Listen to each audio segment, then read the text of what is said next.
how to fix Instagram next story freezing problem. Let's begin.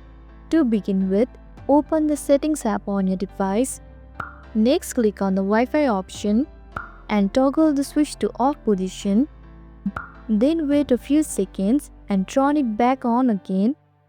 This can help refresh your network connection. After that, go back and scroll down and select the app option. Then choose Manage App from the available option and use the search bar to look for Instagram. Once you find it, open the Instagram app info page. At this point, click on Clear Data at the bottom right. Then select Clear Cache from the menu and confirm your action.